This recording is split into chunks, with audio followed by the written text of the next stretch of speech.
Անկեղծ ես տրամադրություն չունեմ խոսալու, եզակի դեպքերից մեկն է երևի կյանքի։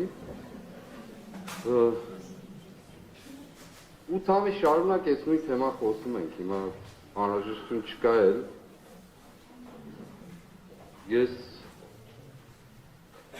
չհասկացա դատախազն ինչ ասեց, վստահ եմ դուք հասկացաք։ Բայց անգիր գիտեմ ինչ ասեց, քանի որ արդեն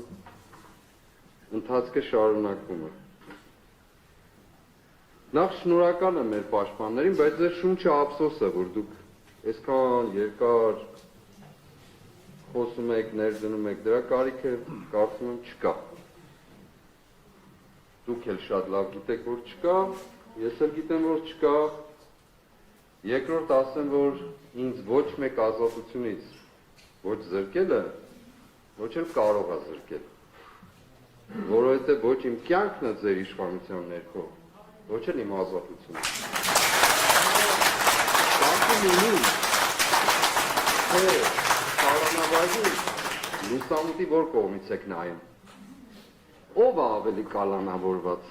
և ով է գտնվում ազատության մեջ։ Ես, որ հոգով ապրում եմ ազատության բոլոր սահմանները,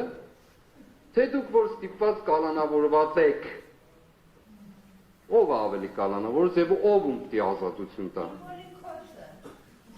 Հետևաբար ես կխնդրեմ ասելու, որ ազատությունից զրկված մարդ չկա այստեղ։ Այս 18-ի մեջ էլ չկա,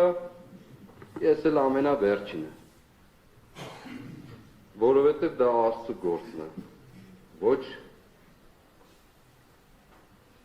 մեղադրողների, դատախազների, որոնց նաև Մխիթար Գոշը երբեմն ամբաստանողներ է համարում,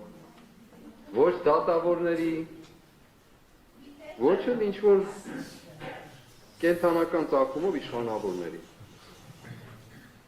Ոչ մեկը, բացարձակ։ Ինձ իմ ծնողներն են տվել ազատություն, Աստծուց շնորհված, ես իմ ժամանակի ու տարածության վրա էլ իշխանություն ունեմ ու ազատություն ունեմ, այնպես որ թողով որ Աղնազատը նա մտածի, թե ում ձեռքին է ինքը կալանավոր։ Եվ ինչով է կալանավոր, փողով, պաշտոնով, տուն պահելու ցանկությամբ, վախերով, հեռաձայներով, մեկ շաբաթվա դատական հանգամանքների փոփոխությամբ պայմանավորված ինչ-որ լուծումներով և այսպես շարունակ։ Ով կարող է ինձ կալանավորել, ես չեմ կարողանում պատկերացնել, մենակ երևի գերեզմանը, են էլ Առաքելն ասում է, որ ուր է գերեզման քո հաղթանակը, ուր է մահ քո խայթոցը, էդ էլ չի կարող։ Հետևաբար, ինչ եմ ուզում ես ասել, բայց իրապես տրամադրություն չունի խոսել, բայց ինչ եմ ուզում ասել։ Երեք Ռուբեն Վարդանյանին 20 տարի բանտարկեցին կամ դատավճիռ կայացրեցին։ Դրանից նախորդող ժամանակաշրջանում մեր Արցախի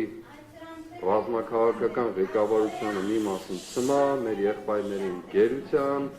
եւ այլն, մի մասին 20 տարի, հիմա չեմ ուզում խոսել։ Թույլ տվեք ասել, որ ես ամաչում եմ, որ այստեղ կանգնած ինչ-որ կալանքի հարց լուծենք, երբ որ իմ եղբայրները, ում հետ ես հաց ու աղ եմ բաժանել, ընդ որում ես դավաճաններն էլ իրանց հետ։ Հիմա ընդեղ տառապում են, ես այստեղ ինչ-որ կալանքի մասն եմ խոսում, մեղադրող ինչ-որ կալանքի մասն եմ խոսում, որի հիմքը չունի։ Պատվարժան դատարան, դուք էլ երևի ինչ-որ կալանքի մասն եք խոսում, չգիտեմ ում։ Եվ իմիջայլոց ասել, առի գիտություն ասեմ, այդ պատվական մարդկանց այս ժամանակահատվածում բազում մարդիկ են, թե գրել, տարբեր միջոցներով, իմ պաշտպանների միջոցով, թե իրենց աջակցությունը հայտնել, հազարավորներ,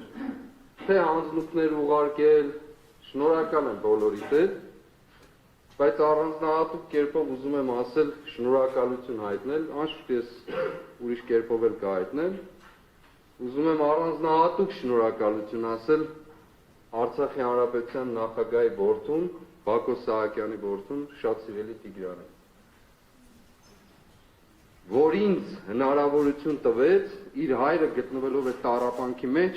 ինքը մեր մասին չմոռացավ, թեպետ ես ապերախտ եմ եղել իրենց մասին մոռանալով։ Եվ ինձ հնարավորություն տվեց հոգևոր իմաստով եւս մի անգամ պատվարժան նախագահի հետ իմ խցումես անգամ հաց ու աղ բաժանել, ինքը գտնվելով Բաքվում, ես Երևանում եւ ոչ ինչպես վերջին անգամ երկուսս էլ Ստեփանակերտում։ Շնորհակալ եմ Տիգրան։ Աստված զորացնի ձեզ։ Եվ ինչ է ուզում ասել, ես ոչ ինձ համար կալանքի փոփոխություն կոչվածը պատվարժան դատար նշանակում է համագործակցել ինձ համար սուբյեկտիվ անձնական նշանակում է համագործակցել դատարանի հետ դել մեղադրողներին չեմ ասում նշանակում է համագործակցել մնացած բոլոր դատավորների հետ որոնք մինչև այսօր իրենց որոշումներ են կայացրել նշանակում է համագործակցել Չարիքի իշխանության հետ հետևաբար դուք մի հնարավորություն ունեք ես ոչ ընդունելու եմ տնային կալանք բացարձակ նախ որ տուն էլ չունեմ բայց չեմ էլ ընդունելու հարկածում ենքան մարդ կա տանտեղ գիտի երկրորդ ոչ գրավ բացարձակ անհրաժեշտություն չկա դրա ոչ ինչ էիք ասում, էլեկտրոնային սարք, դնչկապը, ոտնակապը եւ այլն։ Բացարձակ, ոչ դա, այն մյուսն ինչ, եւ մեկ էլ երկրից բացակայելու արգելք, որ ամենավիրավորականն։ Ուրիշ բան չեմ ասում։ Բացարձակ դրանցից ոչ մեկն էլ, ոչ էլ մտածեք փոփոխելու մասին անկեղծ։ Այսինքն չեք էլ մտածել, բայց մի էլ մտածեք։ Եթե հանկարծ մի պահ կլինի։ Միակ տարբերակն է, եթե այստեղից ազատ կգնանք, որտեղ որ կգնանք։ Եթե ոչ, դա էլ ազատություն չի, նորից եմ ասում։ Դա պարզապես պայմանների, այսպես կոչված փոփոխություն է։ Եվ այո, ուզում եմ խոսքս ամփոփել, պակաս բան թողեցի, չեմ կարծում։ Ուզում եմ խոսքս ամփոփել վերստին Փառք Աստծուց բոլոր օրերի ու ժամերի համար, փառք Աստծո, որ լիքը մարդ նորից վերստին ապրում է, այդ խանդավառության տեսիլքով, մեր, ինչպես ասել են, կալանքի բանտարկության գինը թող լինի Հայաստանի Հանրապետության, մեր երկրի, մեր ժողովրդի ազատագրությունը։ Թող դա լինի։ Ինչ բան չկա։ Եվ ուզում եմ ամփոփել Ես այ Մարկարեի խոսքերով, ես խորհուրդ կտամ, որ կարդաք, մեղադրողներն էլ, պատվարժան դատարան դուք էլ, ժողովուրդ ջան, բոլորդ էլ, շատ լավ բան է, ամեն մեկի հայելին է, ինչպես որ օրեր առաջ մեկը դոժ հեռուստացույցով հայտարարեց ինչ-որ բաների մասին, ինձ թվաց իրենց տանը հայելի կար, երևի նայել է, որոշել է, որ այդպես պիտի լինի։ Ուրեմն, Տերը ինձ օգնական է եղել։ Եվ դրա համար էլ ամոթ ոչ զգացել եմ, ոչ էլ կզգամ։ Եվ իմ երեսը կարծր քարի պես եմ դարձրել, եւ գիտեմ, որ չեմ էլ ամաչելու,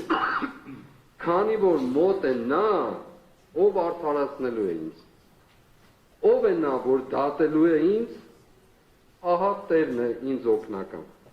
Եվ ով է, որ չարչարելու է ինձ,